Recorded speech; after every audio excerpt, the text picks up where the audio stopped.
मैं प्रकाश दुबे लक्ष्य online classes में आपका स्वागत करता हूं। आज हम एक नए सब्जेक्ट के साथ आए हुए हैं। यहाँ पे देखिए, आज हम पढ़ेंगे फ्लूइड मैकेनिक्स, या इसको एक अलग नाम से भी जाना जाता है जिसका नाम है हाइड्रोलिक।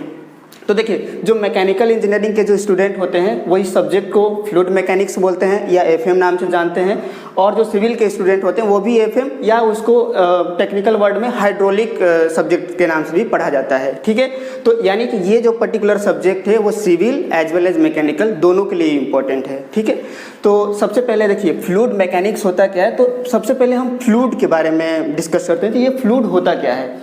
देखिए, फ्लूइड क्या होता है। फ्लूइड ये एक एबिलिटी होता है किसी भी सब्सटेंस का कि जो उसकी कैपेसिटी को बताता है कि वो कितना फ्लो हो सकता है। क्लियर है, मतलब फ्लूइड जो है वो उसकी कैपेसिटी को बताता है कि कितना वो फ्लो हो सकता है।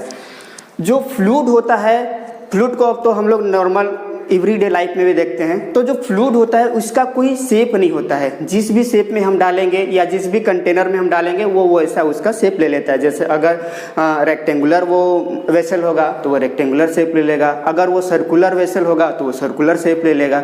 तो जो फ्लूइड होता है उसका कोई शेप नहीं होता है। ठीक है, जो फ्लूइड होता है इसको हम दो क्लास में डिवाइड करते हैं। एक तो हमारा होता है लिक्विड, दूसरा होता है आपका गैस। तो जो लिक्विड होता है, तो लिक्विड की ये प्रॉपर्टी होती है कि इसको हम कंप्रेस नहीं कर सकते। कंप्रेस नहीं कर सकते मतलब क्या होता है, ये इनकम्प्रेसिबल होता है। यानी कि अगर हम इसमें फोर्स लगाएं या प्रेशर लगाएं तो इसके वॉल्यूम में नेग्लिजिबल चेंज आएगा। जबकि वहीं गैस होता है तो गैस को हम क्या कर सकते हैं, कंप्रेस कर सकते हैं। जैसे हम लोग डोमेस्टिक अगर एग्जांपल लें तो जो हमारा एलपीजी सिलेंडर होता है उसमें गैस क्या होता है, बहुत ही हाई प्रेशर के ऊपर उसमें कंप्रेस करके भरा हुआ होता है। ठीक है, दूसरा अगर हम इसका लिक्विड का अगर हम प्रॉपर्टी देखें तो इसका जो वॉल्यूम होता है वो डिफाइन होता है, वहीं जो गैस होता है उसका वॉल्यूम डिफाइन नहीं होता है। इसको कैसे समझ सकते हैं, जैसे सपोज करिए आप लिक्विड को लें, वाटर को लें, एक बोतल में डालें, तो जितना उसका वॉल्यूम होगा वो उस बोतल के उतने वॉल्यूम को ही वो क्या करेगा, वो ऑक्यूपाई करेगा। जबकि गैस रहेगा वो क्या हो जाएगा, वो पूरे बोतल में फिल हो जाएगा। तो ये रहा हमारा लिक्विड और गैस के बारे में। दूसरा देखिए, फ्लूइड और सॉलिड दोनों में क्या डिफरेंस है उसके बारे में भी हम लोग यहाँ पे देख लेते हैं। देखिए, जो सॉलिड होता है तो सॉलिड के ऊपर में सपोज करिए अगर आप हम फोर्स लगाते हैं, हम लोग मॉस में पढ़े होंगे कि अगर हम किसी भी ऑब्जेक्ट के ऊपर फोर्स लगाते हैं तो अगर वो फोर्स इलास्टिक लिमिट पे है तो जैसे ही फोर्स को हम रिमूव करते हैं तो वो क्या होता है, वो वापस अपना शेप को रीगेन कर लेता है। वहीं फ्लूइड में क्या होता है कि फ्लूइड में अगर हम सपोज करिए ये एक फ्लूइड है, इसके ऊपर आपने शियर फोर्स लगाया, तो एक बार आप शियर फोर्स लगाएंगे तो ये क्या होगा, फ्लूइड कंटिन्यूअसली क्या हो जाएगा, फ्लो होते जाएगा। और अगर आप लोड को रिमूव भी कर लेंगे तो ये वापस अपने जो ओरिजिनल शेप है उसमें वो नहीं आ पाएगा।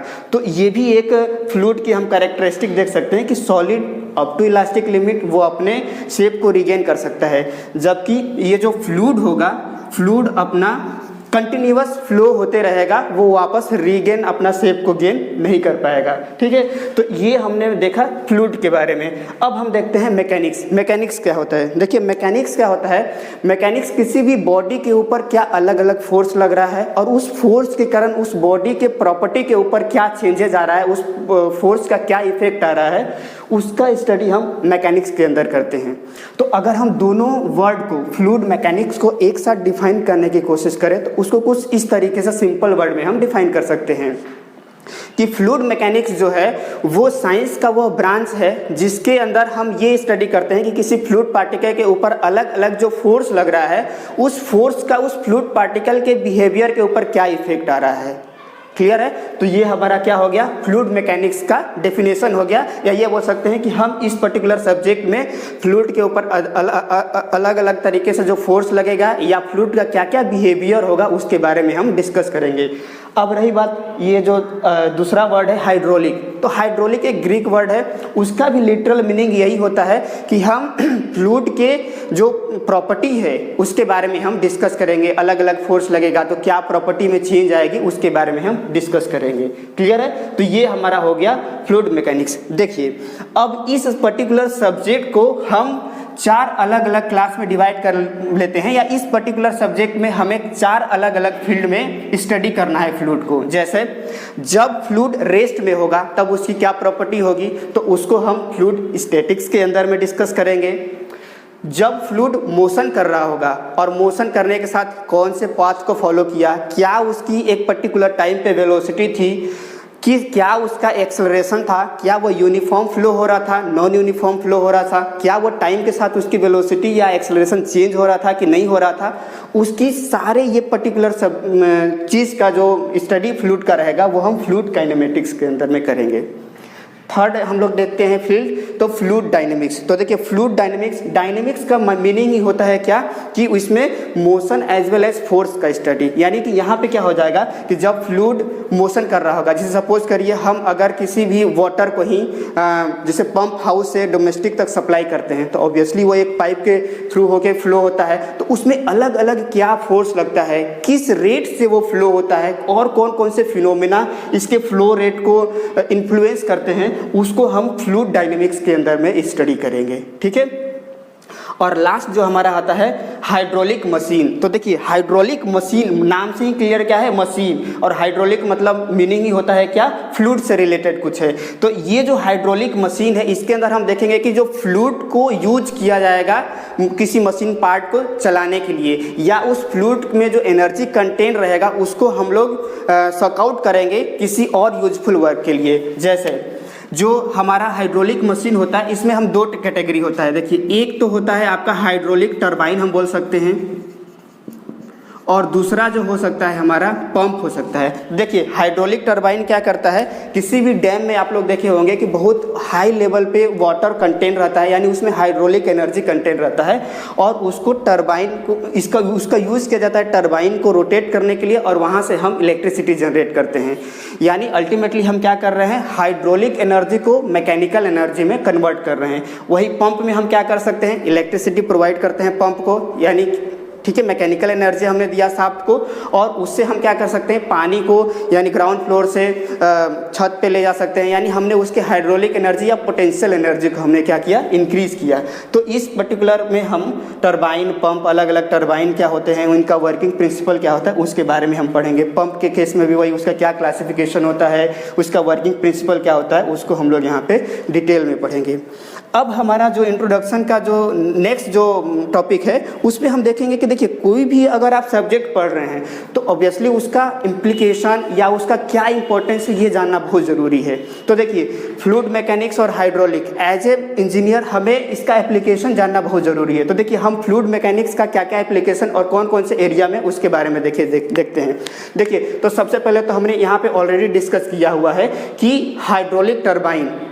तो हाइड्रोलिक टरबाइन का इसका पहला एप्लीकेशन क्या हो सकता है कि हम इसके एनर्जी यानी कि हाइड्रोलिक एनर्जी को हम यूज़ कर सकते हैं, उसको इलेक्ट्रिसिटी में कन्वर्ट करते हैं, यानी हाइड्रो इलेक्ट्रिक में इसका एक यूज हो सकता है। क्लियर है। दूसरा इसका यूज हो क्या सकता है, आप देखे होंगे कि बहुत हैवी लोड को लिफ्ट किया जाता है with the help of fluid, यानी कि हाइड्रोलिक मशीन आप लोग नाम सुने होंगे। तो हाइड्रोलिक मशीन जो है उसमें इस फ्लूइड का एप्लीकेशन किया जा सकता है। दूसरा आपने देखा होगा स्टीम पावर प्लांट में वाटर को यूज़ किया जाता है, पहले उसको हीट देके स्टीम में कन्वर्ट किया जाता है, देन उससे टरबाइन चला जाता है, उससे इलेक्ट्रिसिटी प्रोड्यूस किया जाता है। सेम केस होता है आपका न्यूक्लियर पावर प्लांट। तो यानी कि इसका एक और स्टडी हम क्या बोल सकते हैं, स्टीम पावर प्लांट में, न्यूक्लियर पावर प्लांट में। क्लियर है। और अब सिविल में अगर आप देखेंगे तो सिविल में जो अलग अलग जो इंफ्रास्ट्रक्चर होते हैं, जैसे वाटर को पंप हाउस से डोमेस्टिक तक डिस्ट्रीब्यूट करना, किस तरीके से फ्लो होता है, क्या क्या उसके अंदर फोर्स लगता है, उसके बारे में हम स्टडी करेंगे। ब्रिज इंजीनियरिंग में इस फ्लूइड मैकेनिक्स का इंपॉर्टेंट होता है, उसके फ्लूइड के बिहेवियर को हम लोग मतलब स्टडी करते हैं कि क्या वो इफेक्ट दे रहा है। तो ये वेरियस, इसके अलावा अगर आप देखेंगे तो जो हमारा डोमेस्टिक रेफ्रिजरेशन होता है उसमें रेफ्रिजरेंट यूज किया जाता है, उसकी क्या प्रॉपर्टी होती है वो भी हमारे लिए जानना इंपॉर्टेंट है। डे टू डे लाइफ का अगर हम एग्जांपल लें तो जो स्लाइड में हमने देखा कि फ्लूइड मैकेनिक्स का एक ब्रीफ इंट्रोडक्शन लिया है, इस स्लाइड में हम फ्लूइड मैकेनिक्स का क्या सिलेबस, क्या क्या हम इसमें पढ़ने वाले हैं, ये 6 मेजर टॉपिक है। इसको हम लोग देखते हैं कि हमें इस पर्टिकुलर सब्जेक्ट में पढ़ना क्या क्या है। तो देखिए, जो पहला टॉपिक हमारा रहेगा वो रहेगा property of fluid. Property of fluid नाम से ही क्लियर है क्या कि फ्लूइड की क्या क्या प्रॉपर्टीज़ होती है, क्लियर है। जैसे उसकी विस्कोसिटी, जो फ्लूइड की विस्कोसिटी होती है उसको हम लोग डिफाइन करेंगे। ये जब कोई भी फ्लूइड फ्लो होता है तो 2 लेयर के बीच में एक रेजिस्टेंस क्रिएट होता है, उसको हम विस्कोसिटी बोलते हैं। तो ये विस्कोसिटी की क्या प्रॉपर्टी होती है, और जब हम पर्टिकुलर जब यूनिट 1 में आएंगे तो डिटेल में डिस्कस करेंगे। देन स्पेसिफिक ग्रेविटी, इसको डिफाइन करेंगे कि ये स्पेसिफिक ग्रेविटी क्या होती है, डेंसिटी क्या होती है, स्पेसिफिक वॉल्यूम क्या होती है, वो हम डिस्कस करेंगे। देन इसके बाद फ्लूइड के विद इन पार्टिकल के ऊपर जो इंटरमोलिकुलर जो फोर्स लगता है उसके कारण सरफेस टेंशन आएगा। तो सरफेस टेंशन क्या होता है, ये फ्लूइड की बिहेवियर में क्या चेंज लाता है, इसके बारे में हम डिस्कस करेंगे। देन कैपिलैरिटी के बारे में, आप देखोगे कि एक छोटे से पाइप में अगर बड़ा सा टैप रखेंगे और एक पाइप को डालेंगे तो उसमें फ्लूइड हल्का स्लाइटली राइज हो जाता है या नीचे दब जाता है कभी कभी किसी कंडीशन में। तो वो कब होता है, कब राइज होता है कैपिलरी, कब वो डिप्रेशन आता है, तो यहाँ पे हम लोग इसमें कैपिलरी में डिस्कस करेंगे। देन फ्लूइड की, अभी हम लोग जब डिस्कस कर रहे थे फ्लूइड को 2 भाग में डिवाइड किए थे, लिक्विड और गैस। हमने ये बोला था कि जो गैस होता है उसको तो हम कंप्रेस कर सकते हैं, लेकिन जो लिक्विड होता है वो जनरली इनकम्प्रेसिबल होता है। तो हम डिफाइन करेंगे कि ये इनकम्प्रेसिबिलिटी होता क्या है और क्या क्राइटेरिया होता है कंप्रेसिबिलिटी को डिफाइन करने के लिए, कब हम किसी फ्लूइड को कंप्रेसिबल बोलेंगे और कब हम किसी फ्लूइड को इनकम्प्रेसिबल बोलेंगे, क्लियर है। देन वेपर प्रेशर क्या होता है, जब किसी लिक्विड को आप बॉयल करते हो तो आप देखोगे कि वो लिक्विड फेज से वेपर में कन्वर्ट हो जाता है। तो वो कौन सा प्रेशर होता है और कौन कौन से वेरियस पैरामीटर जो होते हैं वो उस चीज़ को इन्फ्लुएंस करते हैं, वो हम डिस्कस करेंगे वेपर प्रेशर के अंदर। तो अब हम जो टॉपिक नंबर 2 है या दूसरे टॉपिक में आते हैं। तो देखिए, इसमें हम लोग क्या क्या पढ़ने वाले हैं। तो इसमें हम लोग नाम से क्लियर क्या है, हाइड्रोस्टैटिक प्रेशर एंड मेजरमेंट। यानी कि अगर फ्लूइड रेस्ट में है, हाइड्रोस्टैटिक रेस्ट में है, तो उसके कारण रेस्ट में जो फ्लूइड होते हैं वो एक पर्टिकुलर ऑब्जेक्ट के ऊपर कितना फोर्स लगाता है, और वो फोर्स जो लगा रहा है उसको हम लोग, वो फोर्स कितना होगा उसके बारे में अभी एक डेरिवेशन भी आएगा। इसके अंदर ही एक पास्कल लॉ आता है जो हमें ये डिफाइन करता है कि जब फ्लूइड जो होता है वो स्टैटिक्स में होता है तो सब तरफ जो प्रेशर होता है उसके ऊपर सेम लगता है। तो पास्कल लॉ को हम डिराइव भी करेंगे और उसका इंपॉर्टेंस भी यहाँ पे समझेंगे। देन ये जो प्रेशर जो लग रहा है उसका मेजरमेंट करने के लिए अलग अलग इक्विपमेंट होता है, जैसे मैनोमीटर होता है, बॉर्डन गेज होता है। तो इसके बारे में हम लोग यहाँ पे देखेंगे इस पर्टिकुलर यूनिट में। देन हम लोग आते हैं यूनिट 3 या टॉपिक 3। इसमें क्या है, फ्लूइड फ्लो। फ्लूइड फ्लो यानी कि जब कोई फ्लूइड फ्लो हो रहा है तो उसमें जो फ्लो हो रहा है तो वो उसकी टाइप्स ऑफ फ्लो क्या होगा, जैसे यूनिफॉर्म फ्लो होगा, नॉन यूनिफॉर्म फ्लो होगा, स्टडी फ्लो होगा, अनस्टडी फ्लो होगा। तो यहाँ पे हम लोग टाइप्स ऑफ फ्लो में इसको डिस्कस करेंगे। देन कंटिन्यूटी इक्वेशन, जो कि वेरी वेरी इंपॉर्टेंट है। तो कंटिन्यूटी इक्वेशन का क्या सिग्निफिकेंस है, इसका डेरिवेशन और एज वेल एज इंपॉर्टेंस हम यहाँ पे डिस्कस करेंगे। बर्नौलीज थ्योरम, जो कि आप लोग ऑलरेडी एक बार पढ़े भी होंगे, और यहाँ पे हम लोग डिटेल में बर्नौलीज थ्योरम के बारे में देखेंगे, इसका डेरिवेशन देखेंगे। इसके ऊपर बहुत सारे न्यूमेरिकल्स आते हैं एग्जाम में, तो उसको हम लोग इसमें इस पर्टिकुलर टॉपिक में देखेंगे। देखिए, जो नेक्स्ट हमारा जो टॉपिक रहेगा वो flow through pipe and flow through open channel, ठीक है। तो देखिए, जो पाइप में फ्लो होता है तो यहाँ पे एक नया टर्म आएगा, देखिए कभी आप सुने नहीं होंगे, लेमिनार फ्लो और टर्बुलेंस फ्लो। रेनॉल्ड्स नंबर एक आएगा, उसी के बेसिस पे लेमिनार और टर्बुलेंस फ्लो को डिफाइन किया जाता है। तो हम देखेंगे रेनॉल्ड्स नंबर क्या होता है और लेमिनार फ्लो कब पाइप में फ्लो होगा तो कब उसको लेमिनार फ्लो बोलेंगे और कब उसको टर्बुलेंस फ्लो बोलेंगे। सेम केस ओपन चैनल के साथ भी होगा। जब जो फ्लूइड होता है वो किसी पाइप के थ्रू फ्लो होता है तो देखिए उसमें बहुत सारे लॉसेज होते हैं, जैसे माइनर लॉस होते हैं, मेजर लॉस होते हैं। उसके ऊपर भी बहुत सारे फॉर्मूले होते हैं, जैसे डार्सी फार्मूला आता है। तो वो सारे फार्मूला से कितना लॉस होता है उसका हम कैलकुलेशन करेंगे। यानी इसमें हम theory as well as numerical दोनों पोर्शन को देखेंगे।